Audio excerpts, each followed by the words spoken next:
하겠습니다. 오늘은 그 일본의 그 종교에 대해서 한번 살펴보도록 하겠습니다. 일본도 참 특이한 나라죠. 저희가 어릴 때 종교학 공부할 때 일본의 종교 개수는 일본의 인구수와 같다라는 그 말을 농담으로 했는데, 통계를 보니까 실제로 많은 사람들이 2개 이상의 종교를, 그러니까 뭐 한국으로 문부성이죠. 그 문부성 같은 이제 인구 센서스를 하면 2개 이상의 종교를 택한 경우가 많다고 합니다. 그러니까 인구수만큼의 일본 종교가 있는 게 아니라 인구수보다도 많은 거예요. 그 종교 숫자가. 그러니까 다 다양한 거예요. 불교도 이상한 불교도 많고, 특히 뭐 집에다가 그 조그만 그 자기 부처님 모셔놓은 그런 사당이 있는 집도 있고, 제가 한국에서 부목사 할 때 어느 좀 그 동네가 명수대라고 흑석동 쪽에 예전에 그 일제 가옥 접산 가옥이 많은 부자 동네였는데, 제 사택이 이제 우리 교회에 다니는 권사님이, 부자 권사님이 이제 재개발이 안 되는 거예요. 거기 아파트를 지금 꽤 많은 아파트가 들어갔는데, 아마 한국에서 부목사 생활하는 사람 치고 저만큼 넓은 사택 쓴 사람 없을 거예요. 근데 집은 낡았지, 일제시대 집인가. 그러니까 막 밤에 쥐랑 같이 자고 그러는 근데 그 집에 요가 도저히 이상한 공간에 이렇게 쏙 들어간 공간이 있는 거야. 안방에 이게 뭔가 했더니 나중에 우리 어머니가 그 집에 놀러 오시더니 이제 이게 뭐요? 안방 그랬더니 그게 사당들 모시고 그런 일본식하고 그런 집이. 근데 일본은 그 집에서들 그 어떤 종교 기관에 등록을 하고 다니는 숫자는 많지 않지만 집에서 자기들만의 종교 생활하는 사람들이 많고, 그것이 전부 특이하기 때문에, 다 독특하기 때문에 인구수보다도 많은 종교가 있게 되는 겁니다. 현재 가장 최근에 그 문부성 통계를 보면 결혼식을 할 때 기독교식이 62%, 신도식이 33%라고 합니다. 기독교식이라 해서 교회에서 뭐 예배드리고 그런 건 아니고, 그러니까 서양식이란 말이겠죠. 기독교식이라는 말은. 그러니까 호텔가, 일본에 그렇게 많은 교회가 있는 것도 아니고 66%가 결혼식을 교회에서 할 만큼. 그러니까 뭐 호텔 같은 데 빌려서 하는 서양식 결혼식이 아마 66%라는 거고, 그래도 신도식이 우리말로 하면 이제 전통 혼례를 치르는 거죠. 전통 혼례가 33%면 이게 한 10년 정도밖에 안 된 인구 센서스 같은데 굉장히 많은 거죠. 아직도 33%가 그 전통 신도식, 그러니까 신토죠. 신토 일본식 발음을 하면 신토식 결혼식을 하고 있다고 합니다. 그런데 또 결혼식은 이렇게 서구식으로 하는 게 많지만, 장례는 또 불교식으로 하는 사람들이 94%라고 합니다. 그러니까는 결혼식은 기독교식, 신도식 나눠지고, 나중에 죽을 때는 94%가 또 불교식으로 한다고 합니다. 이처럼 일본은 굉장히 종교가 어떻게 보면 자기 개인의 이데올로기, 개인의 특징에 따라서, 특성에 따라서 많은 종교를 선택하는 그런 사회라고 할 수가 있습니다. 그래서 일본은 말씀드렸듯이 2가지 이상의 그 종교를 가진 사람들이 많고요. 그 중에서 여러 가지 종교 중에 신도가 제일 유명하겠죠. 신도가 제일 유명하니까 오늘 제일 뒤에 순서에 놓도록 하고요. 먼저 불교를 보도록 하겠습니다. 538년에 백제를 통해서 불교가 전승이 되었죠. 그 전에 유교도 이미 들어와 있었고요. 그러나 이제 불교가 신라 삼국이 뭐 고려 말기나 돼서 유교가 지배 이데올로기가 됐으니까, 한국의 경우 신라 삼국이 대부분 이제 불교의 기초에서 국가를 운영했으니까 특히 백제를 통해서 불교를 받아들였고요. 처음에는 그 불교가 귀족들을 위한, 왕가를 위한 그런 종교로 자리 잡았다고 합니다. 그것이 일본 사람들의 정서에 잘 맞았다고 하죠. 구체적으로 그 서기식으로 하면 544년에 백제를 통해서 들어왔고요. 주로 귀족계층이나 도레인은 뭘 말하시는지 아시죠? 그러니까 조선 같은 데 건너온 사람들, 그리고 원주민이 아닌 귀족이나 도레인들 중심으로. 그 말은 다른 말로 해서 도레인들이 이민자로서의 취급을 받은 게 아니라 오히려 그 사회에서 귀족, 당물층의 그 대우를 받았다는 것을 말해 주게 됩니다. 그리고 불교 신자가 된 천황도 있고요. 이렇게 불교는 많이 발전하게 됩니다. 특히 백제 성왕이라는 사람이 그 불교를 전공하는데 많은 불교 경전도 보내주고, 그래서 여러분 최근에 한국 영화 나란 말씀이라는 영화 보신 분들은 아시겠지만, 거기에 보면 신미라고 하는 스님, 박해일이라는 배우가 맡았어요. 그러니까 그 이제 세종대왕, 송강호가 맡은 세종대왕이 한글 창제가 되는데, 그게 뭐 영화적으로 볼만한데 그것이 불교를 칭송해서가 아니라 너무 그걸 구체적으로 드러냈어요. 그러니까 완전히 불교 칭송 영화 돼버렸어요, 진짜. 그러니까 좀 사실성도 떨어지고, 신미라고 하는 사람이 실제로 있긴 있었고, 한글을 배포하는데 한글을 많은 사람들이 읽게 하는데 큰 공헌을 해왔던 것도 사실입니다. 한글 불교 경전을 많이 쓰면서. 네, 그렇지만 실제로 그게 한글 창제에 결정적인 역할을 했냐에 대해서는 사적으로 많은 역사학적으로 많은 이론이 있는데 그걸 뭐 영화니까 그것도 좋아요. 저는 뭐 불교 영화라고 제가 뭐 안 볼 사람은 아니잖아요. 그것도 좋은데 그거를 너무 세종대왕의 그 위치는 완전히 너무 무시돼 버렸어요. 보신 분들은 아시겠지만 그냥 세종대왕은 그냥 그 스님의 시키는 대로만 하는. 그러니까 보통 한국 사극은 스테레오타입이 있죠. 세조는 완전히 휴양대군 있죠. 완전히 좀 이렇게 험상궂게 생긴 배우들이 역할을 많이 맡잖아요. 이정재가 맡은 세조 역할도 있었지만 거기는 이정재는 좀 험상궂게 생기지 않을까? 그 영화 보셨죠? 관상이라는 영화 보면 이정재가 이만한 칼자루를 긁고 나오죠. 이 정도로 세조는 이제 이미지가 굉장히 험악한 역할인데 이 나란 말씀 영화 보면 세조를 맡은 배우도 무명의 배우예요. 그냥 띵하게 생겨요. 띵하게 생겨요. 나랑 좋게 생기는데 좋게 말하면 그렇게 해서 이제 그들도 불교 왜냐하면 세조가 또 불교를 정책을 자기 이제 단정 주인거 회개하느라고 많은 불교 정책을 폈잖아요. 나중에 왕이 돼서 그렇기 때문에 세조도 상당히 좋게 그리고 그런 것들을 보면서 어쨌든 그 얘기를 하려고 그럴 게 아니라 그거 보면 일본 그 영화 보신 분들 계세요? 네. 일본 승려들이 와서 그 팔만대장경을 내놓으라고 막 시위를 거는 장면이 있죠. 그러니까 그만큼 이제 일본이 그 불교에 대해서 집착을 했던 건 사실이죠. 그러니까 삼국시대보다 훨씬 지난 세월인데 세종대왕이 국민정음을 창제할 때는 그때도 근데 그것은 역사가 사실이 있었다고 합니다. 실제로 일본이 그걸 우리한테 주면 안 되겠느냐라고 하는 역사가 사실로 존재했다라고 하는데 근데 거기 와서 땡깡 부리는 거 보면 좀 심하다 싶더라고요. 근데 그걸 신미라고 하는 스님이 산스크리트어로 그냥 따다다닥 하고 거기를 다 기를 죽여버리죠. 그리고 일반 언론에서는 그 나란 말씀에 대한 영화 리뷰가 좋게 나오지 않는데 불교 신문 이런 데서는 엄청나게 좋은 영화라고 막 신경을 해서 이 영화는 홍보가 잘못됐다 그런 생각을 해봅니다. 꼭 불교 영화여서가 아니라 어쨌든 일본은 뭐 그때 이제 그 일본은 중세까지도 불교에 대한 그 찬양 그리고 칭송이 굉장히 그 종교가 가진 위치가 굉장히 컸었고요.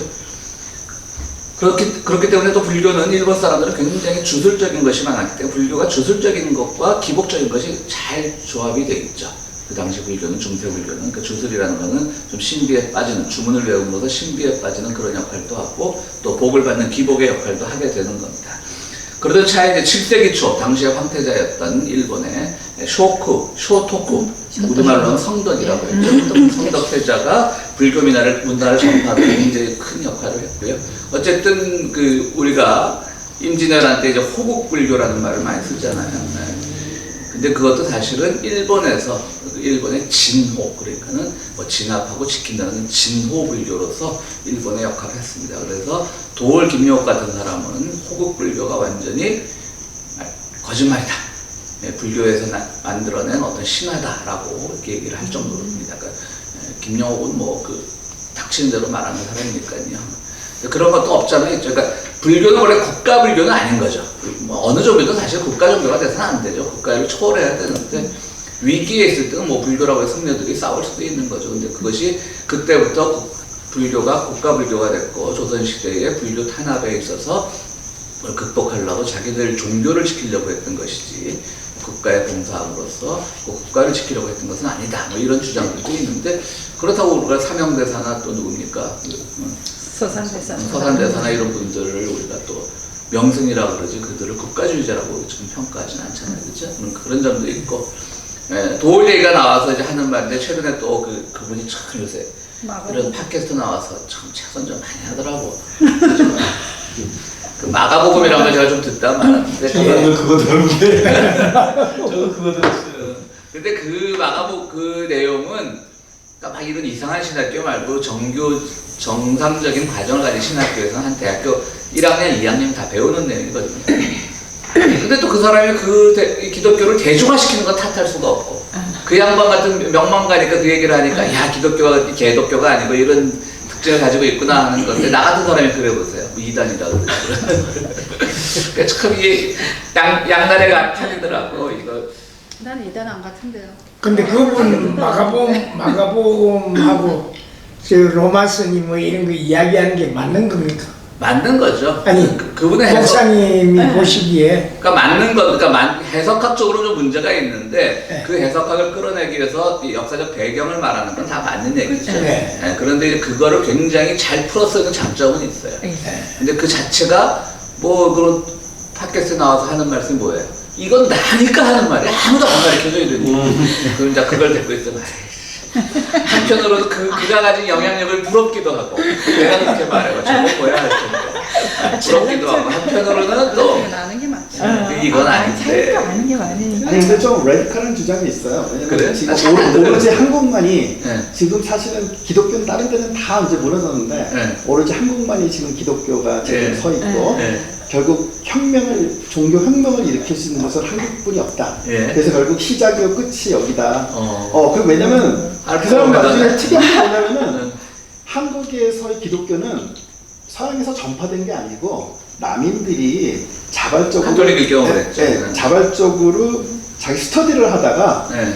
오히려 중국에 뭐 이승훈 같은 사람 보내가지고 그렇죠. 거꾸로 이제 그건 자발적으로 들여왔다. 네. 뭐 이런 식으로 얘기하는 거는 상당히 그것만 독창적인 것 같아요. 그러니까 그 불교에서 제사제 말고 뭐 무슨 제자 알죠? 우리 한문으로 쓰면 그 제사 저희가 아니라 한글로 쓰면 자의가 되는 그런 제들이란 용어를 초기에 그 카톨릭 공동체 곤지암 이런 데서 모이던 지금 국밥집으로 유명하지만 곤지암으로 모이던 그 초기 카톨릭 공동체는 사실은 그들의 그 유교나 주자학을 해석할 수 있는 또 다른 체계로 봤던 건 사실이에요. 그러니까 자생적으로 발전한 건 사실이죠. 그 과정에서 이제 그걸 종교로 받아들이냐 안 받아들이냐 그래서 이제 뭐 정약용 같은 분들은 이제 나중에 후세에는 뭐 변절했다 그러고 또 워낙 그때 정약용은 천재니까 가산이. 그러니까 또 카톨릭에서는 어쨌든 품고 가려고 그런 거 있죠. 하여튼 뭐 전 잘 안 들어요 그래 도울 거를. 솔직히 말해 배 아파서. 아유 솔직하시네 진짜. 뭐 들어보면은 아니 맞는 부분이 다 안 얘기고 또. 우선 잘 모르는 이야기인지. 고대에서 그러니까 나는 좀 거 아니에요? 그런 듯하게 고대 출신이라 아는 게 너무 많으니까 그거를 근데 요한복음 들을만 하는데 분석하는 거. 이제 그게 그래서 지금 책을 쓰고 있는데 배경. 진도가 안 나가더라고. 네? 책을 하나 지금 쓰고 있는데 제가 책을 2권이나 낸 인기 작가입니다. 아, 책에 영화모 하나 내셔가 샀잖아요, 저는. 아, 그래서 샀어, 10불 다음 주고 그때. 주때는 어디 나가면은 김 작가입니다. 네, 이렇게 김 작가입니다. 목사님보다는 작가님이 나아요. 작가님. 요새 뭐야? 욕하는 것 같다 그러잖아요. 이미지 칭찬이지. 시의사 선생님이 있는데, 그 연대에서 그 뭐 상까지 받았거든요. 근데 자기는 그래, 의사 필요 없고 나는 작가로서. 그래, 내가 그때 뭐 요새 작가는 조회수가 많아. 아니 근데 김영옥이 자기가 한국인 최초로 마가복음 그걸 썼다 그러는데 실제로 우리 이 첫 모임이 김규환이의 마가복음이었거든요. 예수전. 예수전. 네. 그게 마가복음을 기초로 해요. 네. 잠깐 성경 얘기를 하면 성경에 이제 4복음서가 있죠. 뭐 교회 안 다니시는 분들도 계시지만 마태, 마가, 누가, 요한이 있는데 마태가 이제 제일 먼저 제 앞에 있다는 제일 오래된 책이 아닙니다. 마가복음이 제일 먼저 쓰여진 책인데 그걸 제일 마가복음은 이제 원복음이라 그래서 그 뒤에 쓴 마태나 누가 특히 요한복음 또 떨어집니다. 이 세 개만 공관복음이라 그래요. 교회 다니시는 분들은 아시겠지만 공통된 관점에서 봤다 그래서 공관복음이라 그러죠. 그럴 때 이제 마가를 기초로 하고 또 하나의 어떤 그 문집이 있었다고 생각을 해요. 어록집이, 예수의 어록집이. 근데 그게 이제 지금은 전승이 안 되니까 그걸 이제 독일어로 ���레라고 해서 이게 문집이란 뜻이에요. 그래서 Q 자료라 그래요. 그래서 마가복음이 있고 마가를 원자재로 해서 자기들의 이야기를 써서 Q 자료를 턱 해가지고 이제 누가복음이 쓰여지고 또 마태복음이 쓰여지고 요한복음은 또 전혀 다른 각도에 쓰여진 책이고 그렇기 때문에 마가복음이 굉장히 그 그러니까 아까 지금 말씀하신 예수전이라는 책이 있었는데 그 예수전을 제대로 된 예수, 그냥 날것의 예수를 이해하기 위해서는 마가복음이 제일 좋죠. 그러니까 마가복음 뭐 16장까지 있는데요. 1절부터 8절까지는 그 예수가 무덤에서 부활했다는 얘기만 있어요. 그리고 뒤에 가서 9절부터 16절, 16장 16절에서 끝나는데요. 9절부터 16절까지는 사실은 초대 교회를 위해서 첨가된 거예요. 거기 보면 막 예수가 승천하고 막 좀 신화화된 게 있죠. 그건 이제 초대교회에서. 도마복음은요? 도마복음은 이제 그 외경이니까 좀 외경이니까 그 외경이라고 위경이 있고 외경이 있어요. 외경이라는 건 초대교회에서 실제로 쓰던 경전이에요. 근데 397년에 지금의 신약의 27권을 정경으로 삼으면서 정식 경전으로 삼으면서 그 중에 이제 떨어져 나간 걸 외경이라고 불러요. 위경은 아예 처음부터 그 초대교회에 쓰여진 것이 아니고 가짜로 쓴 것이고 나중에 후대에. 근데 이제 외경 중에 도마복음이 있는데 도마복음은 영지주의적 입장이 강하죠. 영지주의라고 하는 것은 쉽게 얘기해서 영적인 지식, 그러니까 철학적인 거죠. 그러니까 오늘날 뭐 이런 말씀드리기 그렇지만 우리 교회 다니시는 분은 아시겠지만 제 설교 같은 것도 뭐 영지주의라고 말하는 사람들도 있어요. 어떤 인격 신과의 만남보다는 성서를 통한 지식을 얻는데 그렇기 때문에 영지주의적 성향이 강하고 소위 말하는 한국이나 이런 독일의 좀 뭐라 그럴까 지적인 그 목회자들이나 신학자들은 영지주의로부터 자유로울 수가 없죠, 솔직히 말해서. 그러니까 지금 이제 그렇기 때문에 그 영지주의에 대한 갈급함이 있으니까 도마복음이 한동안 꽤 유명했는데요. 도마복음에도 또 허점이 많아요. 굉장히 또 성차별적인 용어도 많고 그런 것도 있어요. 그래서 제일 유명한 게 뭐 99 이거 이상하네. 100마리 양 중에 그 99마리 한 마리 잊어먹고 한 마리 찾으라는 것은 이제 우리 정통 기독교에서는 그 한 마리 양이 굉장히 그 불쌍하니까 설사 99마리를 놓치는 한이 있더라도 그 한 마리를 찾으라는 것이 정통적인 성서 해석이지만 동화복음에서 뭐라고 나오냐면 그 한 마리가 뛰어난 놈이라는 거지. 그 놈만 한 놈만 있으면 돼. 좀 극단적으로 해석을 하면 한 놈만 있던데 그거죠. 그런 해석은 정통 기독교 잘 안 맞는데 영지주의가 좀 이제 초대교회도 많이 무식했을 거 아니에요, 사람들이. 그 중에서 이제 똑똑한 놈 한 놈만 추리면 된다, 뭐 약간 이런 식의 경전도 있고요. 그런 것들이 재밌죠. 그렇죠. 뭐 풀이라는 건 어차피 시대에 맞춰서 되는 거니까. 네. 그 시대, 그죠. 그 네. 환경을. 근데 제가 이번에 그 도울 선생한테 좀 재밌는 얘기를 하나 들었는데 네, 저는 안 들었어요. 얘기. 우리가 그 예수가 있고 그리스도가 있잖아요. 예. 이거 좀 둘이 다르잖아요. 예수는 인간적인 걸 강조하고 그렇죠. 그리스도는 이제 부활하신 예. 걸 하는데 그 예장과 기장이 이름이 사실은 바뀌었다. 기장은 사실은 인간을 중심으로 하기 때문에 인간 예수 중심하기 때문에 원래 예수 그런 건 독특한 거지. 그 양반만이 말할 수 네, 있는 그리고 그 바뀌었다 그러는데 그거는 동의하십니까? 아니 근데 그분 논리대로라면 맞는 것 같은데 네, 결과론적으로 그럴 수 있지만 나눌 때는 그것까지 생각 안 했고 이제 다 예수교 장로회 하니까 기독교 장로회라고 나뉜 거죠. 그리고 제일 큰 거는 소위 말하는 예장은 평안도에 들어온 미국계 선교사들의 후예들입니다. 평안도에 들어온 한국교인들의 초기에는 굉장히 지방 되게 강했어요. 선교사들이 지역을 분할했거든요. 그리고 함경도 쪽에 들어온 거는 캐나다 교회였어요. 캐나다 장로교회. 근데 그 뭐 기장의 기라성 같은 인물들, 김재준 목사님, 김재준 목사는 누구냐면 그 아버지가 그 아버지가 그 명동학교 장준환이 문익환이다 키워낸 그 김재린 목사인데 김재린 목사인데 그분은 그 명동학교에서 수많은 제자들을 양성을 해서 문익환 목사도 나오고 장준환 선생도 나오고 윤동주도 나오고 일찍 죽었지만 그런 분들이 있었고 이제 함경도라는 게 중요했고요. 예, 그 또 하나는 저는 이제 예장 한국으로 치면 예장 출신이고 우리 고목생 기장 출신인데 또 하나는 이제 인간 중심으로 한 건 맞아요. 그래서 김재준 목사가 예장 쪽 사람들은 신사참배를 다 했단 말이에요. 그러면 기장 쪽 목사들, 이 기장의 초기 선구자들은 신사참배를 안 했냐? 했어요. 한줄 더 떴어요, 이 사람들은. 일본의 근대화 논리에 굉장히 이 사람들이 인간 중심일 때 몰입되어 있었어요.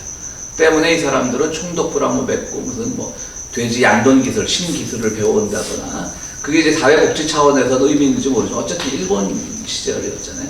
근데 이제 김재준은 그 뒤에 한국 민주화 운동 과정에서 수많은 제자를 양성하고 있다. 입꼭 다물고 있는 거지, 우리가. 모른 척하고 있는 거지. 그리고 이제 예장 목사들만 막 혼내고 그러는 거지. 반발하세요? 반발해주세요? 기장을 욕하니까. 맞잖아요. 김재준이 친일 논쟁이 조금씩 나오더라고요. 오늘 일본의 종교에 대해서 하는데 한국의 종교를 더 많이 얘기하고 있네요. 예, 어쨌든 일본 불교는 그래서 여러분이 잘 아는 칠란, 우리말로 쓰면 칠란인데 친할 친자라 친란인데 신란이라고 부르죠. 일본식은. 네, 신란이라는 사람이 이제 일본의 아미타불 불교를 처음 소개를 했고요. 그래서 아미타불은 나무 아미타불 할 때 아미타불은 미륵불하고 비슷하게 좀 미래지향적인 신이고요. 내세적인 도래하는 신, 그러니까 우리 메시아 같은 겁니다.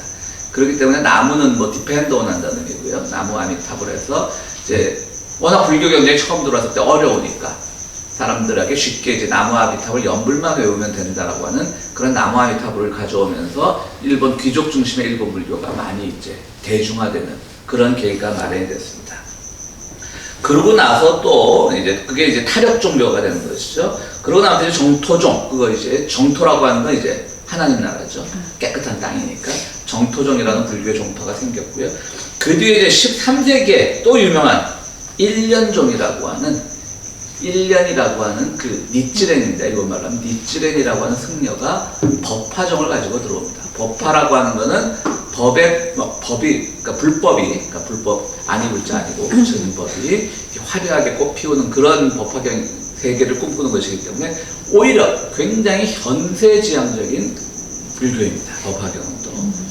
그리고 법화경 세계는 실제로 그 현실 개혁, 뭐 그 당시 13세기의 개혁이란 말을 잘 쓰지는 않았겠지만 요즘 말로 하면 현실 개혁적인 그 특색이 강한 종교였고요.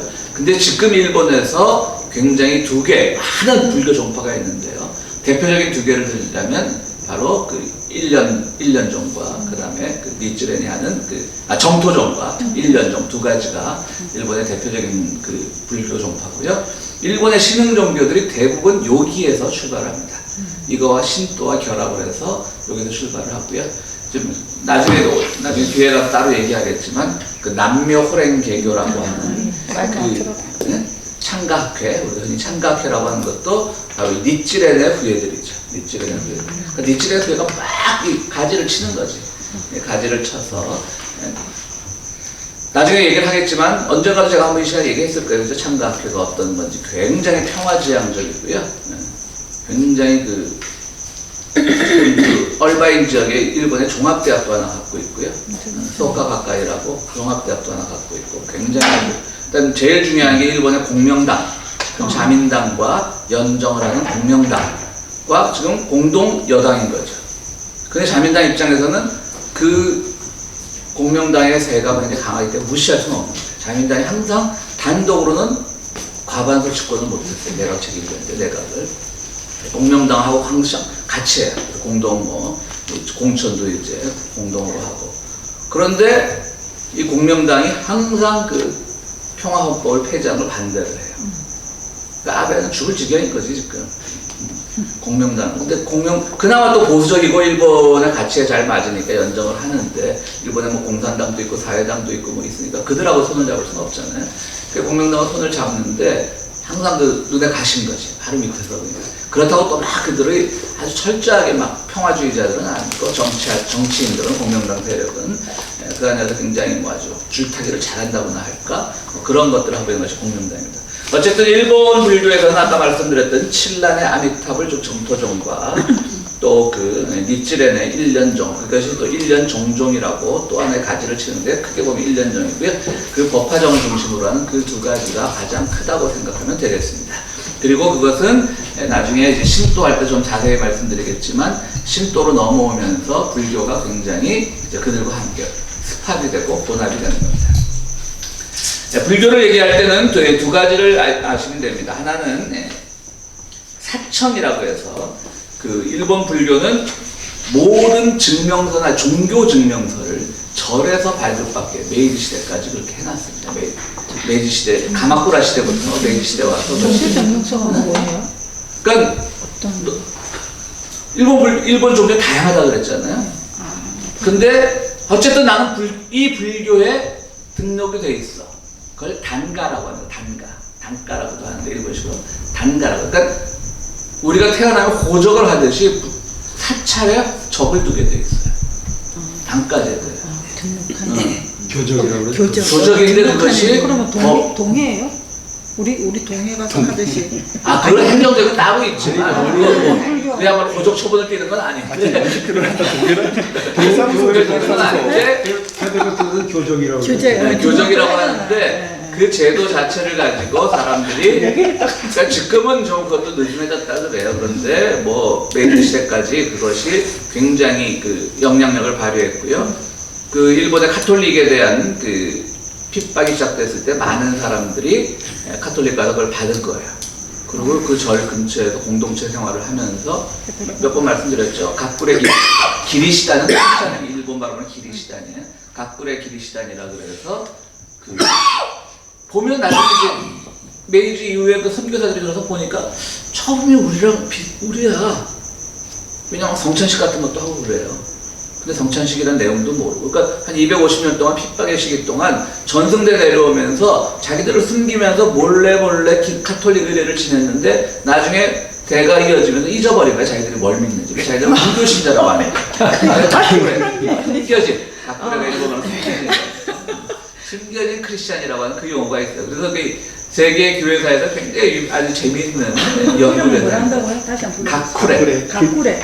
키리스탄. 각굴의 각굴 기리시단. 각자라는 소리인가? 숨겨진 뭐 이런 의미라고. 우리 크리스찬.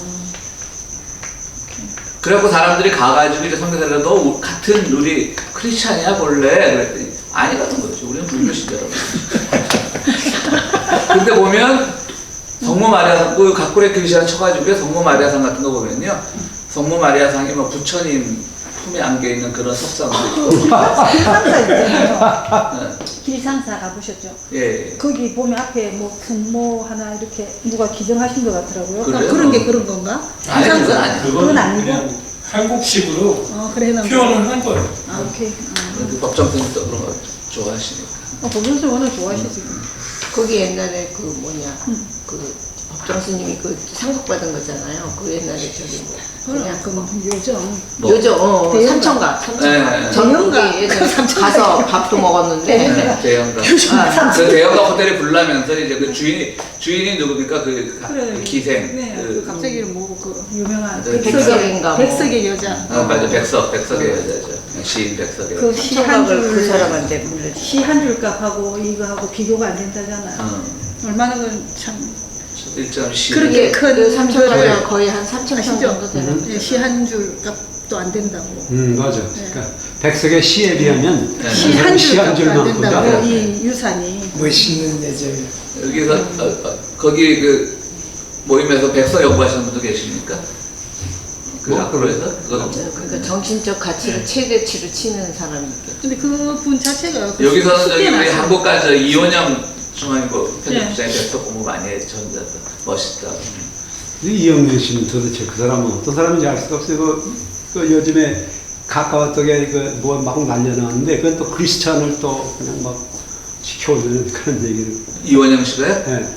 이원영이가 암살 이어령을 해కుండా. 이어령 씨는 날- 또 다른 그게 있습니다. 그 가족사가. 자기 네. 딸 딸이 이제 암으로 이민하고 죽으면서 있잖아요. 그게 여기는 이제 김한길의 전처였죠. 네. 근데 이게 유언비어가 많은데 거기에 이제 그 약간의 정신장애를 가진 애가 있었어요. 네. 김한길의 애가. 김한길. 근데 이제 김한길이가 사실 그 한국으로 오기 전까지 무명의 작가였잖아요. 뭐 인기도 없고 그 유명해진 게 뭐죠? 김한길 거의 첫 작품이나 다루는 거 하여튼 뭐 써서 갑자기 베스트셀러 작가가 되면서 이제 갑자기 국회의원. 최명기라고 살게 됐는데 다 글을 잘 써야 돼. 그러니까 그 죽은 이어령이 딱 여기서 검사했잖아요. 예. 이민아 목사. 근데 암도 2개나 3개나 걸렸었잖아. 굉장히 힘들었다. 그러니까 이 교민 사회에서 초기 인테리들은 다 우리 교회를 거쳐갔습니다. 여기요? 네. 누가? 이민아도 우리 교회 교인이었어요. 저는 모르죠. 저 오기 전에. 맞죠?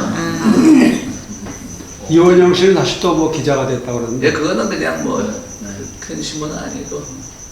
근데 백성은 워낙 뭐 댄디보이 예. 멋지잖아요. 나타샤. 한국에서는 좀 어울리는데 여기는 맞지 않네. 눈이 안. 올해는 한 10년도 더 된 한국 드라마가 있는데 경성 스캔들이라고 하는 드라마가 있었어요. 그것도 옛날에 재밌습니다. 보지는 못했다. 목사님 동하지 않으면 사실은 못 들어. 이번에 그 지금 지금 내가 말씀드린 그 뭐죠 미스터 선샤인에 나오는 거기 변요한이라는 배우 있어요. 부잣집 아들. 그러니까 그 사람 그 아마 그 작가가 그 경능 스캔들에 나오는 그 약간의 댄디보이를 좀 차용을 한 것 같아요. 그걸 쓰는 걸 보면서. 그 시절에 그러니까 좀 완전히 뭐 공부하다가. 아무것도 모르는 그냥 부잣집 아들이 경능 스캔들도 그 이제 우연찮게 독립운동에 뛰어들게 되는 거죠. 그래서 여성동 여기 김태리가 했던 역할은 경능 스캔들에서 누가 했냐면 그 미국 출신의 교포 출신의 그 누구지? 한고은요? 한고은. 의견은 아니 모아야 되지. 한고은이 했습니다. 그래서 이제 그것도 재밌습니다. 그 당시에. 그럼 본것 같네. 어쨌든 이제 불교하게 됐고요. 사청제도와 단가제도가 일본 불교에서 매우 중요한 거고요. 네, 특별히 특히 중요한 것은 우리 그거 말고 남자 여자인가? 근데 그 잠깐요. 그 정토해라고 아까 그러셨잖아요. 우리나라 그 정토정하고 좀 다르죠? 다르죠. 네. 그 법륜스님. 그러니까 우리나라도 정토종이 있긴 있습니다. 그러니까 네, 그거는 법륜스님. 아니요, 그 정토회고. 네, 정토종으로서 또 따로 있어요. 여자의 남자. 그 이제 법륜 스님도 평가가 좀 좋아하시는 분들도 물론 있지만 네. 법륜 스님에 대한 평가도 굉장히 스님들 무지 싫어지잖아요. 일단 그분이 승적이 없는 사람이고 뭐 승적이 없기로는 저 누구죠? 명진 스님도 승적이 없기 마찬가지죠. 저는 안 좋아해요. 네? 법률 저는 싫어요. 우리 교회 스타일들은 다 안 좋아. 우리 교인들은 우리 목사보다 똑똑해 왜? 다 싫어하죠. 아니 그 양반 그 대표적인 어록이 가만히 있으라고. 네. 그것도 그렇고 특히 뭐 여성 문제나 이런 데 있어서 뭐 남편의 폭력 혹은 뭐 외도 이런 것에 대해서 굉장히 그 남성 중심적으로 그 상담을 해주는 것으로 유명합니다. 증문즉답. 네. 그게 사실 말이 안 되죠. 그거. 사람들이 그런 데 와서 이 고민을 털어놓을 때는 얼마나 그게 정말 뭐 대중들이 수천 명 듣는 데서 뭐 우리 남편 바람 폈어라면 자기를 다 던지는 거거든요. 즉답이 있을 수가 없거든요. 근데 그냥 나온 대로 하는 거지 뭐 증문즉답. 아닙니다. 근데 그분이 말할 때 증문즉답이 아니라 증문즉설입니다. 즉설. 이건 직접 말하는 건 나는 답을 주려는 게 아니고 너와 같이 얘기를 하자는 의도고 물론 진짜 그렇게 말씀하시는 그 얘기를 객관적으로 보면은 말이 안 되는 건데 이거는 정말 그분 입장에서 얘기해 주는 거라 저는 좀 좋게 보는 면이 있습니다. 맨날 참으라고 맨날 참으라고 그런다고. 실제로 그 사람 아니 그러니까 자기가 할 수 있는 범위에서 가장 행복한 방법을 주는 거예요. 그분은 저는 현실적으로 답을 하는 것 같아요 보면. 왜냐면은 네네. 자기 엄마 예를 들면 엄마에 대해서 불만을 뭘 얘기하잖아 간섭을 한다 어쩐다 근데 뭐 자기 여지직 공부시키고 뭐 하고 그러니까 엄마한테 많이 받았지 않았냐 그래서 너 그거 잘 가라 간섭할 말고. 권리가 있다 이렇게 답을 해요 항상 그런 식으로. 빨리 궁지에 걸렸습니다 지금. 아니 그러니까 저 말씀 맞죠? 근데 그러니까 그분은 완전히 반대 입장에서 질문은 또 다르게 답하는 거예요. 일단 객관적으로는 안 맞는데 누가 그걸 그런데 패러디하게 있어. 인생 상담이 네. 정답이 어디 있어? 그래. 그렇죠. 그러니까 증문즉설이야 내가 지금 모르고 지금. 그 답 중에 제일 어려운 답이 인생 상담이야. 안 하는 게 답은 아닌 거지. 불행한 인생이나 답이 저기 아니라. 뭐야 행복한 인생이나 다 똑같다 그러잖아. 자기가 어떻게 받아들이냐. 행복한 인생 죽어봐야 안다는 거 아니에요? 죽어봐요. 죽어봐야 해. 솔론의 그 유명한 말이 있다. 맞아. 솔론의 그 유명한 그 행복론에 네. 나오잖아요. 파스칼도 그랬죠. 뭐. 근데 조금 다른 얘기죠. 파스칼이 뭐. 지는 모르잖아. 다른 사람이 행복했다고 그러는 거. 그러니까 죽어버리는데 자기 아니 죽기 전에 돼야 뭐 그렇게 세상에 제일 행복한 사람은 우리 황호 씨입니다. 계속 바뀌니까.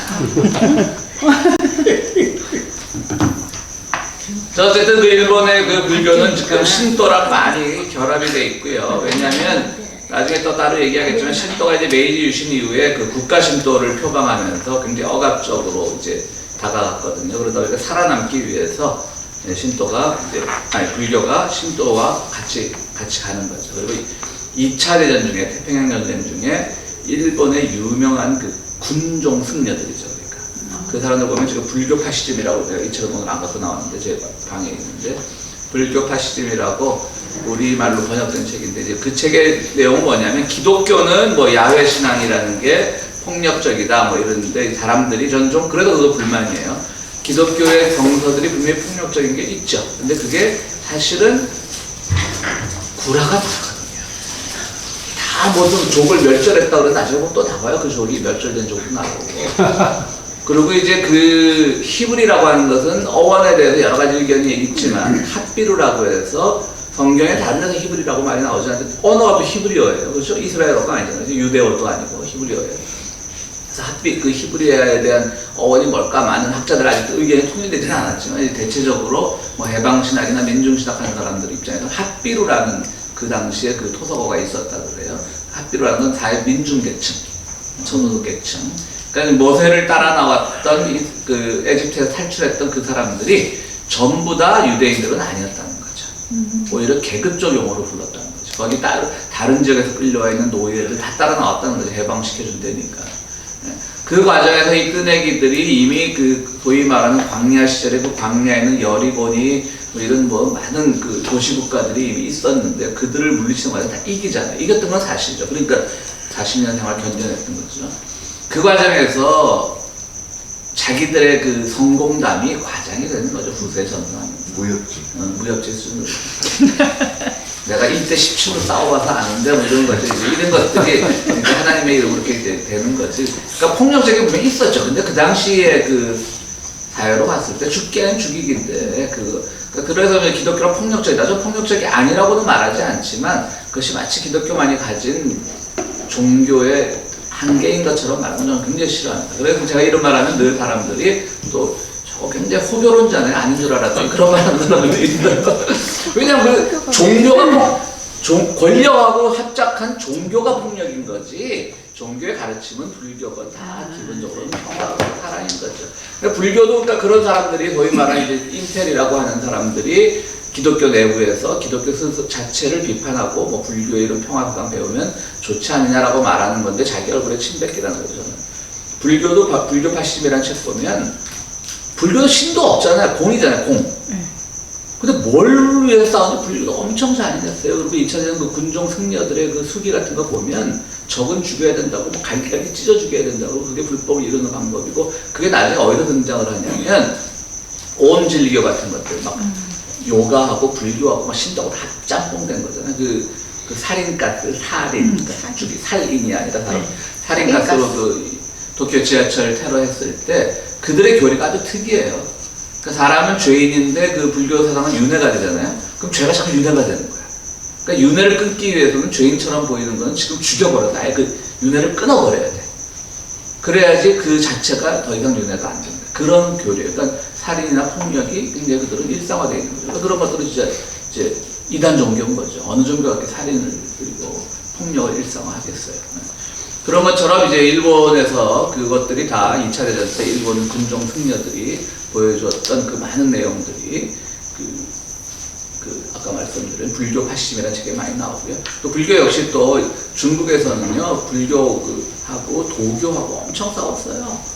불교는 공이고 도교는 무인데, 공하고 무하고 뭘 갖고 싸울지 모르겠지만, 그러니까 저는 다시 호교론적으로 내가 죄송하긴 한데, 기독교가 가진 모든 종교는 다 사랑을 전파하고, 또 자비를 선포하는 것인데, 그것이 이제 특정 권력에 의해서 이용될 때 그게 폭력으로 드러나는 거지. 기독교도 마찬가지죠. 어떻게 보면, 기독교는, 우리 기독교 역사에서 콘스탄틴이라고 하는 사람이 기독교를 고민하면서 기독교가 이제 더 이상 박해를 받지 않게 되었지만, 실제로는 콘스탄틴이 기독교를 고민하면서부터 그때부터 기독교는 폭력의 종교가 된 거죠. 정부로.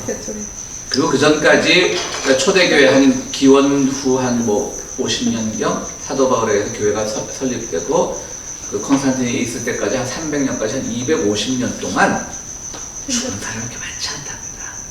실제로 왜 기독교인들 영화 보면 막 사자고 해서 막 찬송가 부르면 죽어가고 그러잖아요. 코바디스네. 실제로는 예전에 그 영화 몇백 명 다닙니다. 수천 명 다니고 수만 명 다니고. 왕들이 좀 이제 뭐 그 마르크스 아우렐리우스나 이럴 때 이제 뭐 그런 사람들의 그 사상의 영향을 받아서 지나치게 인본주의로 갈 때 기독교가 적대적으로 느껴졌을 때 좀 그랬고 네로 때 좀 심했고 그러니까 초대교회가 뿌리가 깊으니까 그러니까 콘스탄틴이 그거를 허용을 한 거죠. 이들을 게르만족인 처대에 내려오니까 이들을 막기 위해서는 그 물불 안 가리고 싸우는 기독교인들의 힘이 필요했겠죠. 그런 거죠. 그렇지만 실제로 그 콘스탄틴 이후로 모든 것들이 다 더 폭력되는 거죠. 종교의 이름으로. 정보라고 종교에 권력으로 권력.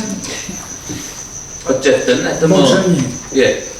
다른 종교는 인간이 잔인하잖아요. 예. 성녀가 잔인하다든지 예. 뭐 인간이 잔인한데 기독교는 신이 잔인해. 신이 폭력적이고 신이 잔인해. 구약 보면은 얼마나 잔인해 폭력적 신이잖아. 그 사람은 신이야. 인간은 그게 신의 자서전이 아니잖아. 그 인간이 쓴 거지. 우리가 이겼거든. 자기들도 생각해보면 이상한 거 있어. 이 싸움에서 우리가 이길 리가 없는데, 막 열거랑 싸워서 이길 리가 없는데. 오늘날에 팔레스타인한테 하는 유태인이나 그 신, 기독교의 신이나 똑같아 보니까. 신은 이름을 빌려요. 그런 거지. 좋아. 그 잔인과 신이라고 폭력적, 비인간적. 그렇게 얘기한다면 어디 캄보디아 폴포시라든지 걔들은 또 나는 신, 위대하신 아니 신. 근데 거기 아까 말씀하신 대로 이건 하나의 그러니까 옛날 이야기잖아요. 뭐 옛날 사람들은 그렇게 과장 많이 하더라고요. 옛날 이야기가 아니고 신이라고. 아니 야훼가. 그러니까 신에 대해서 어떻게 하시는 거예요? 야훼가 신. 아니 그 신에 대해서 어떻게 하시는 거예요? 모든 게 신을 인간 말고 숭배해서 인간이 저지르는 거예요. 그렇게 생각해. 자꾸 그러죠. 우리 평화의 교회 나오는 평화의 교회로 소문납니다. 자꾸 그러시면. 답이 없어. 어쨌든 뭐 또 잠깐 다른 얘기를 하면 뭐 지난주 금요일인가 뭐 옥스퍼드 호텔에서 뭐 한국사 강좌 뭐 그래서 또 그 주최한 사람이 오라 그래서 제가 밥 줘 그래서 밥 준 데를 저녁 먹으러 옥스퍼드 호텔에 되게 단순해. 근데 거기가 무슨 얘기를 하냐면 뭐 전 한국 고대사 좋아요. 우리가 그렇게 뭐 그런 동의는 안 하지만 그런 식의 접근도 필요하다고 봐요. 고대 우리가 참 찬란해서 전 세계를 다 우리 땅이었다. 뭐 그렇게까지 얘기하지 않지만. 근데 그분들이 꼭 하나 단서를 붙이는 게 있어요. 단군을 왜 신화로 보냐 이거지. 여기 기독교인들 계시면 미안한 얘기지만 하고 단서를 붙이는 거. 기독교의 야훼 신앙이 이런 거 다 신화 아니냐. 근데 당신들은 그걸 사실로 믿으면서 왜 단군 신앙은 신화라고 폄하하냐. 말까지 나올려다가 참았어요. 우리도 그거 신화로 믿는데 기독교도 누가 그 하나님이 정말 천지를 그런 식으로 창조했다고 믿겠어요. 근데 기독교는 첫 번째 해석학이라는 게 있잖아요.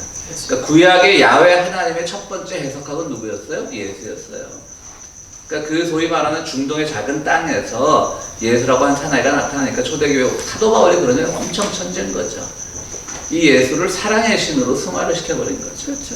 바울의 힘이. 네. 그러니까 이제 하나님을 구약의 지금 폭력적인 그 하나님을 새롭게 해석을 한 거예요. 그리고 또 교회가 등장하면서 또 교회가 또 새롭게 해석을 하고 또 중세대에서 근세라고 분류를 해야 되겠죠. 근세대에서 마틴 루터가 또 개신교로 새롭게 해석을 해서 끊임없이 보편적 이념을 확산시키려고 기독교는 노력을 해왔던 거예요. 좀 극단적으로 말하면 철학도 신학의 기초를 둔 거잖아요. 그러니까 철학은 뭐냐? 현대 신학은 뭐냐? 이 황당한 거짓말을 어떻게 하면 사람들에게 잘 설득시킬 수 있는가를 연구한 게 철학이고 신학이에요. 저 교회는 그런 얘기 안 한다. 오늘.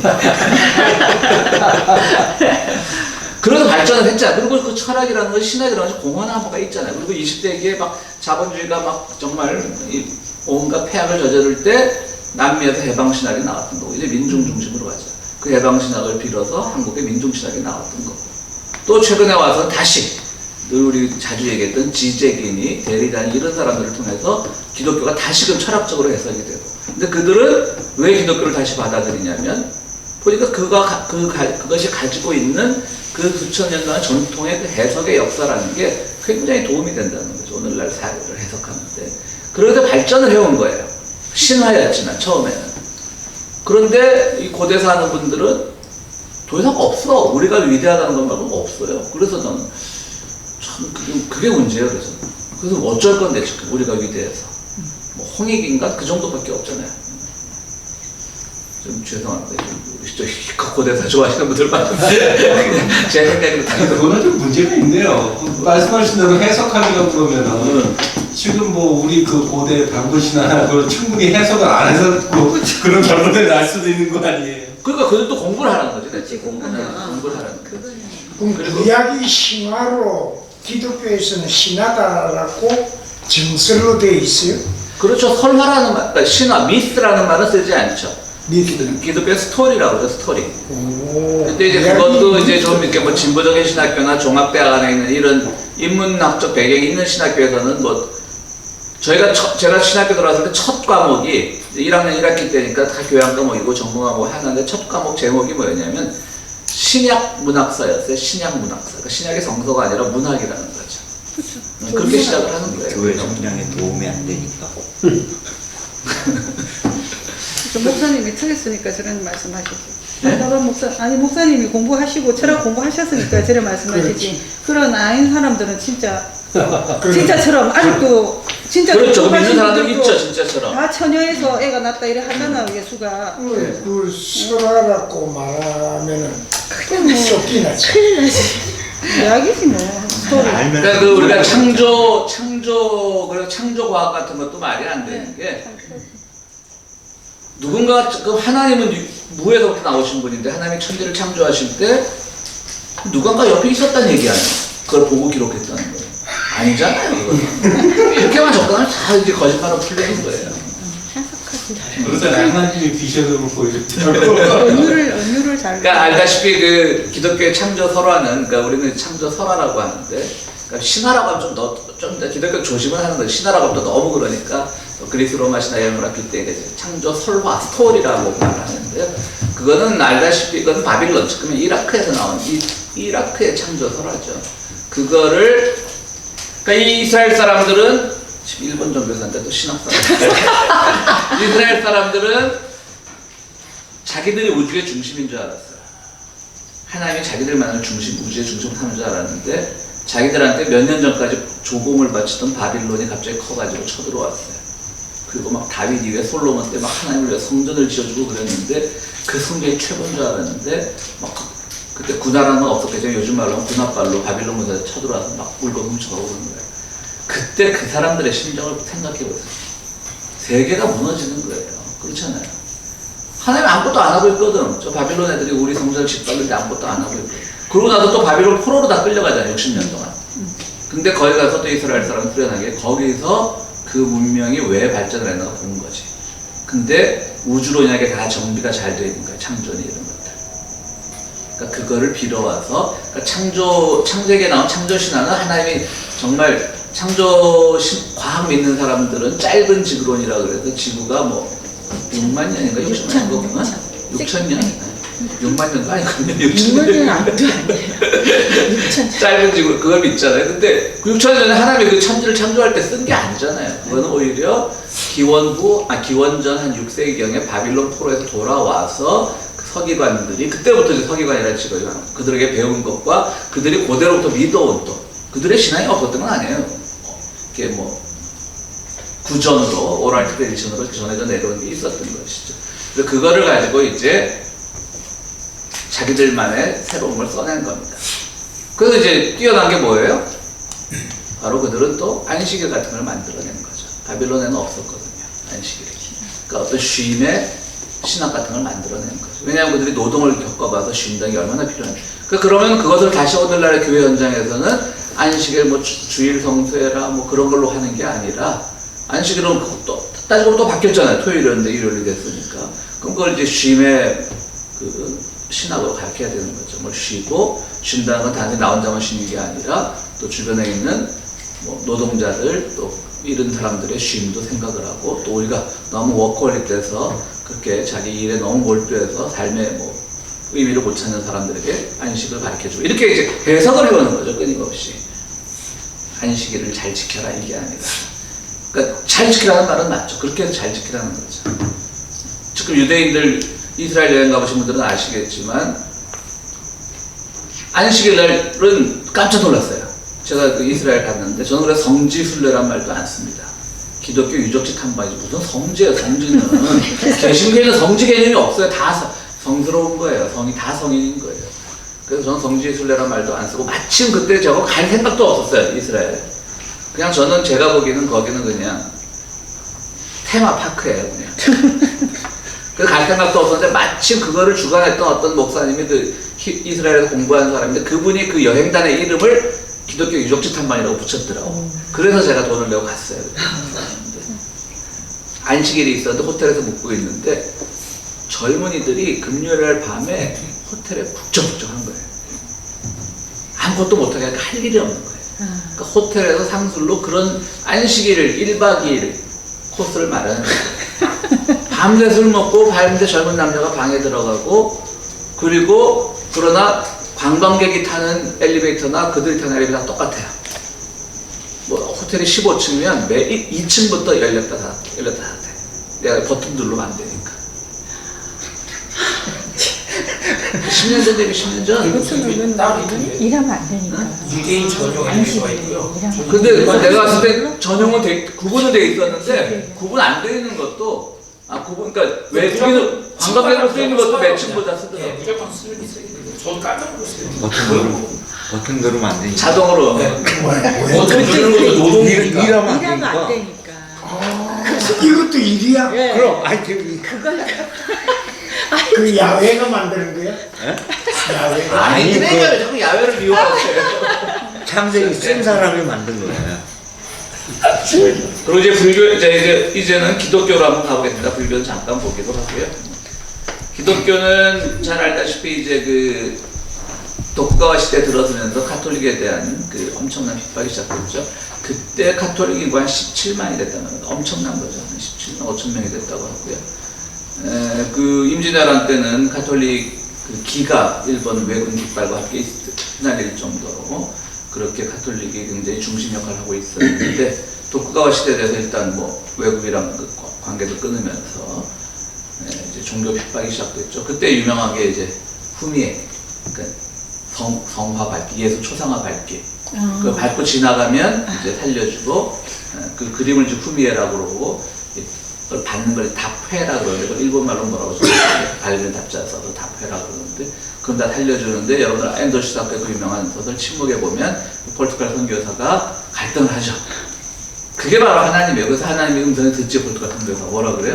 밟고 지나가라 그러잖아요. 끝까지 너 살고 봐.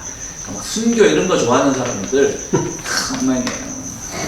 제가 그 한 15년 전에 콜럼바인 사태가 언제였죠? 한 15년 더 됐죠? 그 콜로라도 콜럼바인 총기난 사건인데 어떤 여학생이 뭐 그 죽인 애들이 너 예수 믿냐 그러니까 뭐 나 예수 믿는다 총 맞아 죽었다라는 그런 얘기가 있어서 한동안 그것도 뭐 이승복하고 똑같이 어떻게 알아? 걔가 죽고 범인들도 다 죽었는데 누구 앞에서 들었대든가 뭐 어쨌든 그것도 뭐 조작이라는 말도 있어요. 그러니까. 나는 공산당이 싫어요. 그러고 죽었다. 그건 조작이죠. 그러니까. 그거 들은 사람이 없는데. 근데 말이야. 걔가 혀가 짧아. 그러니까 나는 공비들이 콩사탕을 줬대요. 근데 나는 콩사탕이 싫어요 그랬는데 공산당이 싫어요.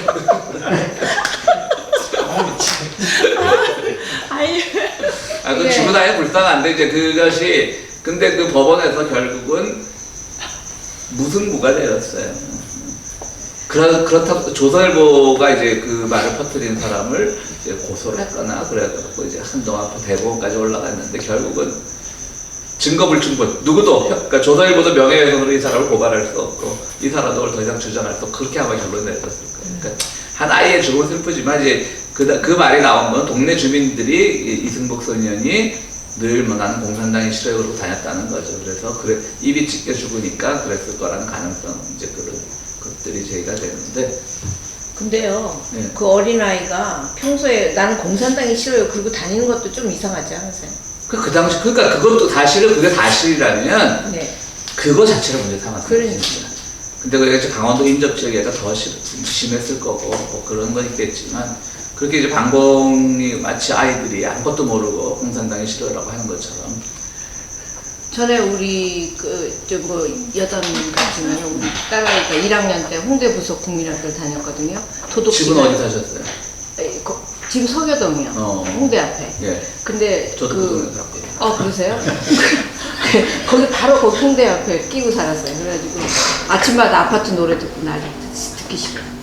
아무튼 근데 도덕 시간에 시험 문제를 1학년 냈는데 뭐라고 그랬냐면 여기서 제일 무서운 게 뭐냐고 나왔어요. 거기에 이제 토끼, 늑대, 네. 뭐 하고 그다음에 공산당 이렇게 썼습니다. 그러니까 우리 딸내미가 늑대에다 동그라미를 딱 쳐가지고 한 문제를 틀려가지고 왔어요. 공산당으로 해야 되는데. 네, 근데 공산당이 뭔지를 걔는 그때는 모르는 거죠. 1학년짜리니까. 그러니까 그런 도덕 시간으로 인해서 이제 세뇌를 시키는 거죠, 그게. 우리 근데 집사람의 우리 아이가 정상 아니에요? 늑대에다 동그라미 친 게? 토끼 뭐 하면서 이렇게.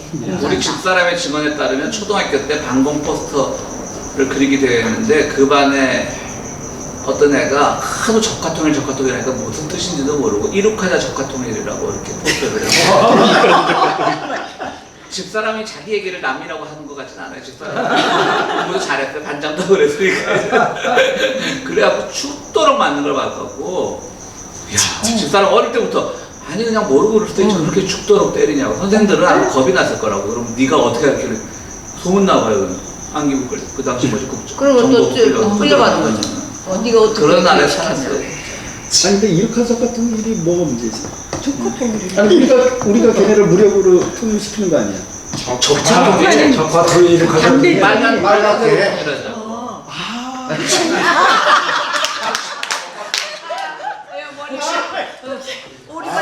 그 뜻을 정확히 몰랐어요. 혹시 대구 교대부분 나오지 않으셨어요? 그냥 저기로 하겠구나. 그랬으면 국민학교를 찾아가야 돼. 아니 난그 적이 그냥 적이란 뜻인 거야. 그걸 갖다가 통일시키자. 아, 그렇죠. 그거 빨간 거. 그러니까 초등학교 뭘 알았겠어. 더 몰랐지. 맞아. 하도 적화통일 나이 50도 모르는데 초등학생 이걸 어떻게 알아? 그 죽도록 만든 걸 봤다 그러더라고요. 무서워. 딸은 세뇌교육 받은 그리고 거야. 우리도 아주 무서운 시대를 살았어.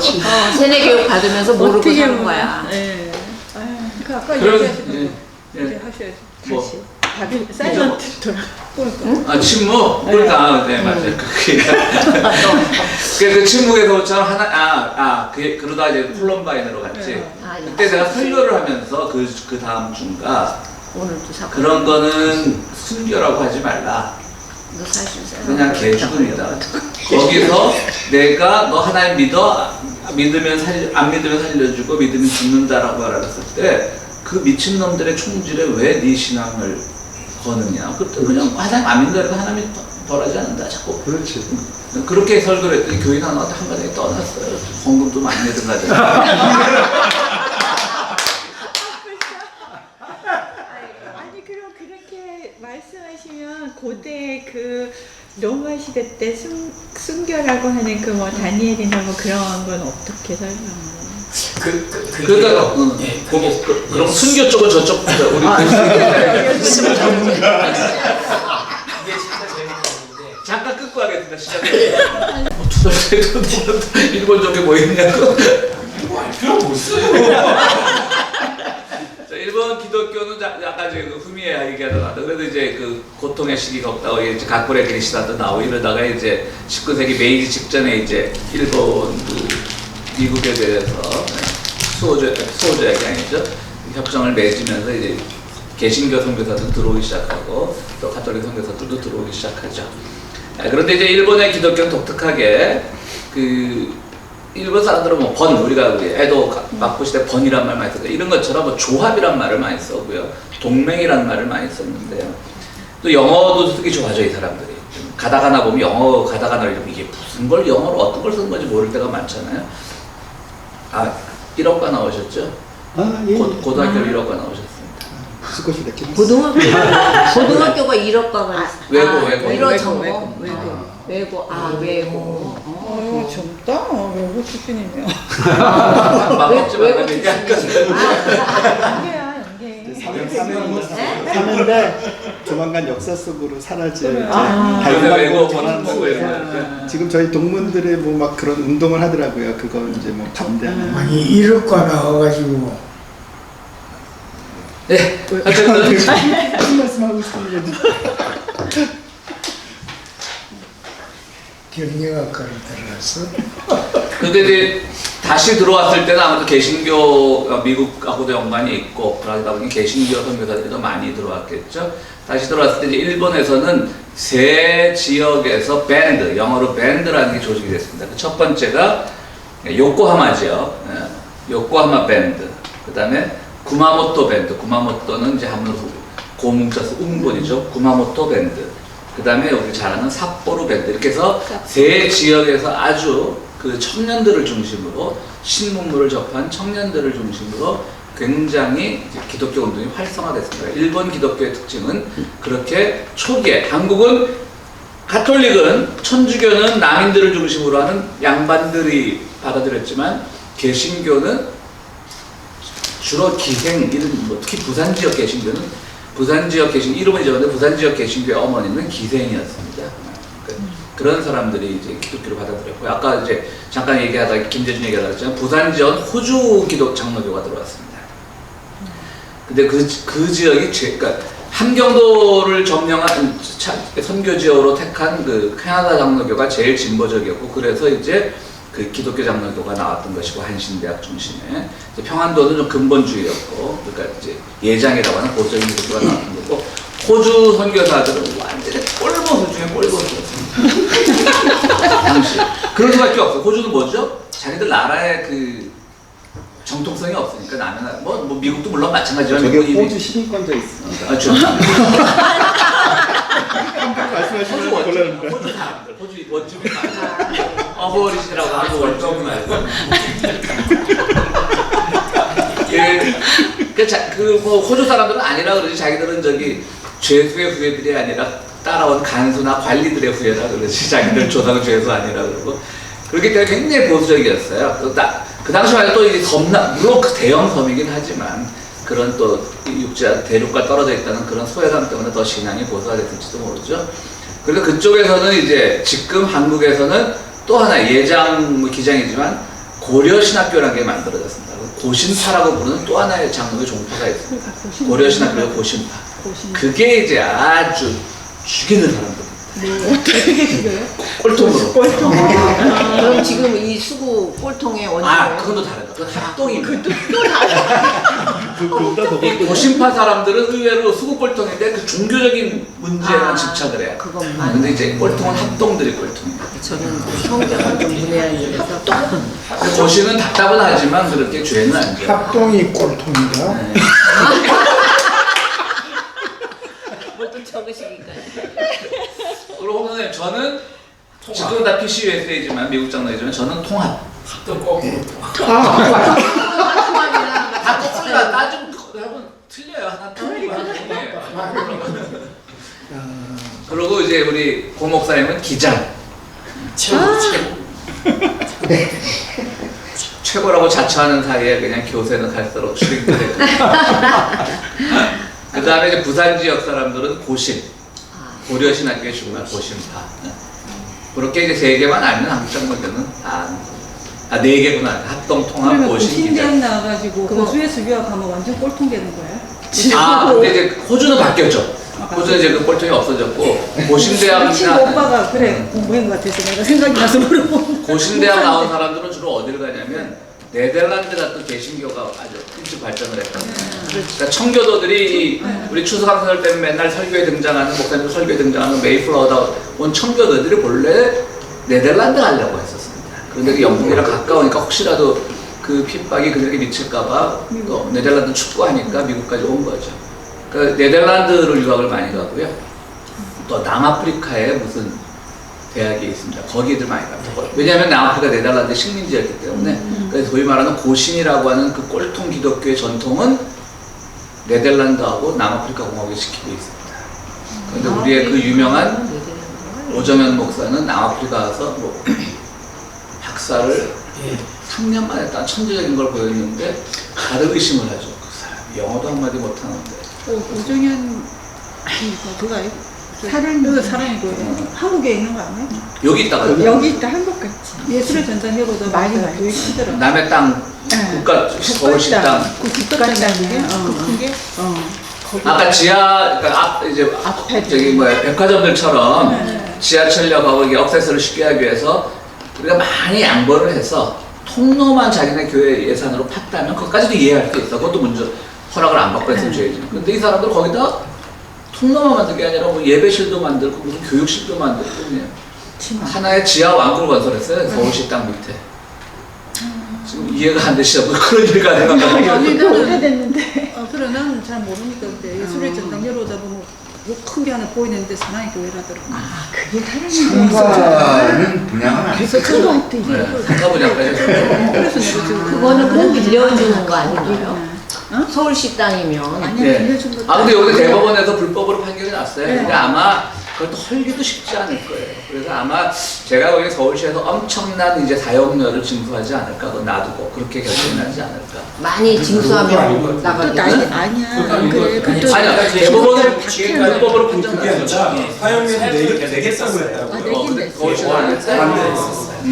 그걸 빨리 뜯어야 털어야 되는데. 하여튼 우리나라는 아니 그래갖고 그게 지금 같은 게 골 있죠. 때리는 게 이거 건물을 반을 잘라야 돼. 반은 아니지만 상당 부분을 그냥 잘라야 돼요. 그러니까는 무너지겠네 그럼. 아니 불법을 저기 하면 되겠죠. 어. 근데 이제 문제는 뭐냐면은 예과당이 상당히 이상하게 찔러지는 거죠. 그렇지. 자 그래서 이제 그 요코하마 밴드가 구마모토 밴드, 그 삿포로 밴드가 있는데요. 그중에 이제 구마모토 밴드는 일본의 그 조합교회라고 하는, 일본 기독교는 일본 기독교라고 하는 하나의 종단, 그다음 조합교회라고 하는 또 하나의 종단, 두 개의 일본의 종단이 있습니다. 지금 물론 외지에서 온 한국인 선교사들이 뭐 장로교회도 세우고 뭐 감리교회도 세우고 하겠지만 실제로 일본 기독교는 모든 일본의 교단 기독교를 합친 일본 기독교. 그러니까 국가로서 일본 기독교가 아니라 하나의 교단으로서 일본 기독교가 하나 있고요. 조합교회라는 게 하나 있습니다. 조합교회는 미국으로 치면 뭐 회중교회, 컨그리게이셔널 처치 혹은 뭐 침례교회들 일종의 조합교회 일종이고요. 근데 일본 조합교회는 아주 독특하게 일본의 신도나 이런 전통 문화 사상을 굉장히 많이 수용을 했습니다. 좋은 것도 있지만 뭐 타종교에서 좋은 것도 있지만 나쁜 것도 있죠. 신도라는 게 이미 국수주의가 되고 군국주의가 되는데 그걸 수용하면서 이제 좀 욕을 많이 먹어 초반에는 그 구마모토 밴드 출신들이. 그렇지만 지금은 이제 그런 신도에서 압력을 받, 국가 신도에서 압력을 받는 시대는 아니니까 일본의 동지사 대학이라고 유명한 대학이 있습니다. 도지사. 네, 도지사라고 하죠, 일본 말로는. 거기에 이제 윤동주도 거기 다녔고, 그 도지사 대학이 바로 조합교회 멤버들이 세운 거죠. 그러니까 일본의 기독교인들은, 개신교인들은 굉장히 숫자는 작았지만 초기에 교육운동이나 이런 것들 굉장히 열심히 했던 건 사실이에요. 도지사 대학도 지금 뭐 게이오나 와세다만큼 명문은 아니지만 꽤 일본의 기독교 대학 꽤 유명하고요. 일본에 보면 또 그 상지대학이라고 있습니다.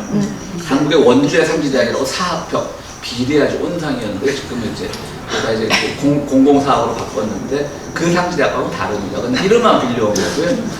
상지대학이라고 하는 것은 이제 윗상자에 지혜로울 진자를 써 상지대학인데 그거는 이제 카톨릭의 예수의 대학, 한국으로 말하면 서강대학이죠. 카톨릭 예수의 대학이고 그 요새 100살까지 살아서 좀 추한 모습을 보이고 있는 우리 김영석 교수 같은 사람들이 거기 나오시죠. 추한 모습. 누구? 김영석 교수. 추하지 않으세요? 아니, 뭐 철학자 김영석. 김영석이요? 김영석 씨 어떤 김영석 교수. 연재교회가 예, 연대 연대. 철학자. 문재인 욕했어요. 아, 기준이 이 사람 지지하냐 아니냐. 문재인을 뭐라고 욕했어요? 아, 뭐 아니 뭐 그냥 하는 말들이 있잖아요. 점잖은 척하고 무슨 뭐 국민의 소리를 들어야 된다는 뭐 국민 소리를 너무 들어서 타는 거. 맞아요. 정확하십니다. 온누리 교회도 선한 분들이 있었군요. 저는 온누리라도 그거하고 상관없어요. 우리도 온누리예요, 우리 공간. 아, 예, 예, 알고 있어요. 예. 이거 저기 카메라 꺼주세요. 교회들 좀 농담이 너무 교회 관리 큰일 났지. 살짝 끄는 거야 지금? 아니, 저기 얼굴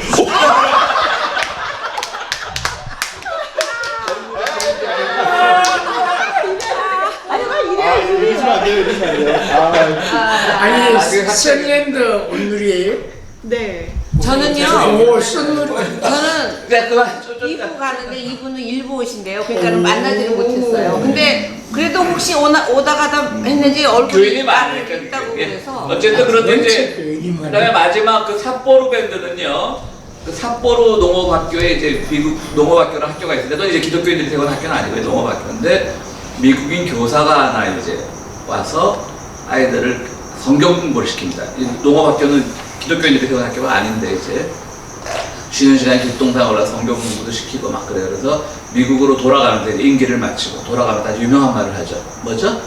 소년이요 야망을 가져. 거기서 그게 이제 그 삿포로 밴드에 속하진 않았지만 삿포로 밴드의 출발점이 됐어요. 거기서 이제 나온 일본의 가장 유명한 신학자였던 우찌무라 간조. 우리가 내촌감산이라고 한국식으로 읽는 우찌무라 간조가 그 삿포로 밴드에서 나왔는데 이 사람은 이제 무교회주의자가 됐죠. 네. 그리고 그 우찌무라 간조의 제자들이 이제 김교신, 함석헌, 또 잘 모르시겠지만 사실은 김교신과 함석헌의 정신적 스승이 있어요. 유영모라고. 근데 유영모라는 사람은 잘 알려지진 않았어요. 많이 알려졌는데요. 나도 그래? 알잖아. 그럼 난그 사람 책 다 봤는데. 나는 그 사람 책 유영모 다섯이라고 하는 소를 쓰요. 그 해부 여기 그 대학 나왔잖아요. 네. 우찌무라 간조가 여기 대학 있잖아요. 미국에도 왔어요. 미국에도 네. 공부했어요. 예.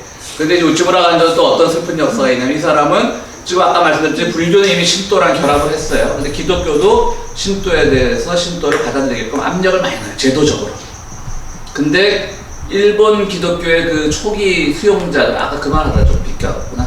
천민이 아니라 한국과 달리, 한국은 천민들이잖아요. 개신교는, 가톨릭은 이제 남인계통의 실학자들이었고. 근데 일본은 개신교를 받아들인 사람들이 상급 사무라이들이었습니다. 상급 사무라이들. 그러니까는 또 돌아다니는 낭인들이 아니라 묘인들이 아니라 상급 사무라이들. 그러니까 상급 사무라이가 국가의식도 투철했던 거예요.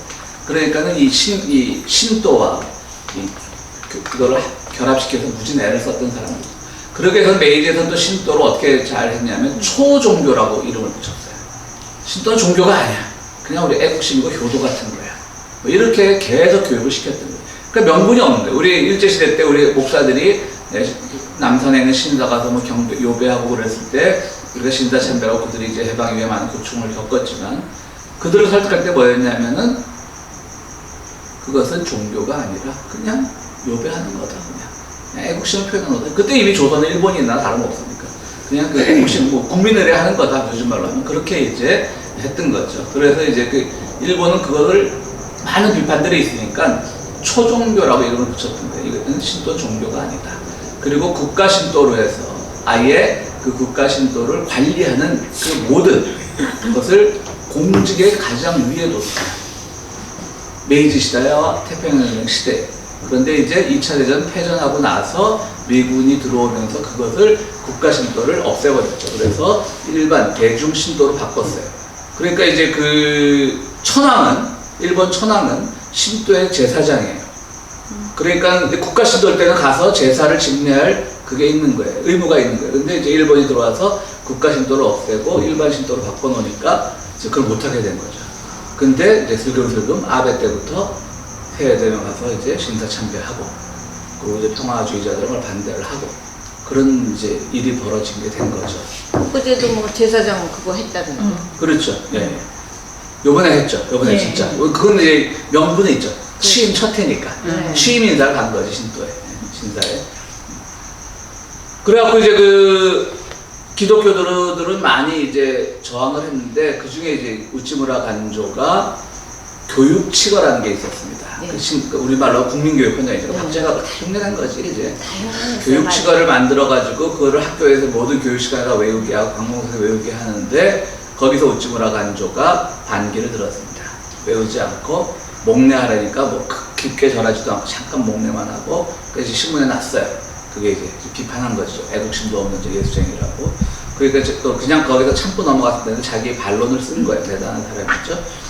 그래서 이제 그것 때문에 완전히 사회적으로 매장을 당합니다. 그러던 차에 또 아내가 우찌무라 간조 아내가 죽었어요. 근데 뭐 아마 찾아봐도 자세한 죽음의 내용은 안 나오더라고요. 한쪽은 테러했다고 한쪽에서는 뭐 병이 약해서 죽었다고 그러고. 그러면서 이 사람의 신앙은 점점 이제 내면화되어 갔죠. 결국 이 사람도 두 개의 죄, 우리 일본인들은 두 개의 죄를 섬겨야 된다. 하나는 재팬이고 하나는 지저스다. 이런 말을 했어요. 그것이 이제 또 우찌무라 간조가 말년에 많이 약해졌죠. 그래서 이제 우리 한국의 무교회주의자 김교신 같은 분들도 상당히 훌륭한 분이고 좋은 분인데 그 김교신 선생의 첫째 며느리가 우리 교회 여자 장로님이었습니다. 작년인가 재작년 세상을 떠났는데 누구냐면 유달령이라고 한국의 서울 농대의 상징적인 인물 유달령 한국의 농학자 1세대죠. 유달령 교수의 딸이에요. 근데 유달령 교수가 김교신의 제자였어요. 그러니까 이 사람이 의리가 있는 거죠. 김교신은 가난했고 그리고 이제 죽었어요. 빨리 들어가셨죠. 예. 이제 폐병으로 죽었어요. 함흥에 무슨 제철 공장인가 어디 비료 공장인가 있다가. 그러니까 유달령 씨는 수원 지역에 좀 이제 재산이 있던 집안이었으니까 이 김교신 선생의 부인하고 아들들을 다 키웠어요. 그래서 그 큰아들하고, 그 진짜 제자죠. 큰아들하고 자기 장녀하고 결혼을 시킨 거예요. 그 장녀가 이제, 근데 또 그 큰아들도 이제 돌아가셨어요. 미국 이민 와서. 근데 이제 그 장녀는 이제 우리 교회를 쭉 다니시다가 우리 교회 장녀니까 재작년에 돌아가셨는데, 근데 이제 그분이 유일하게 좀 남아서 김교신을 계승하려고 애를 썼던 분인데 그냥 돌아가시다가 유야무야 됐죠. 그 집이 되고. 이제 그분 돌아가셨으니까 하는 말인데, 많이 인터뷰들도 하고 그래요. 막 그 김규신 선생을 생전에 본 것처럼 얘기해요. 사실은 돌아가시고 며느리가 그런데 우리 시아버지는요 아주 멋을 부리셨고요. 우스갯소리를 해봤습니다. 진짜로. 그래서 한번 나도 맨 처음에 왔을 때는 연골 따져보니까 아닌 거예요. 그래도 대단하죠. 유달령이라는 그 농학자가 자기 그 제자로서 스승에 대한 딸까지 줄 정도로 가난한 아이들 불러다가 또 어쨌든 그분은 되게 뭐 지금 그 장로님이 돌아가신 장로님이 35년생이었으니까 그분 뭐 한 33년생 40대 때 돌아가셨지만 뭐 잘은 모르지만 33년생 잡으면 그 당시에 이제 뭐 서울 공대를 나오시고 해방식구겠죠. 그러니까 굉장히 공부도 시키신 거지 유달령 선생이. 그런 점에서는 이제 훌륭한 분이라고 제가 말씀을 드리고 싶죠. 신도도 우리가 뭐 공부를 많이 했으니까 일단 좀 다음에 각자 어느 시간도 많이 갔으니까 다른 걸로 넘어가면요. 아까 말씀드렸듯이 이제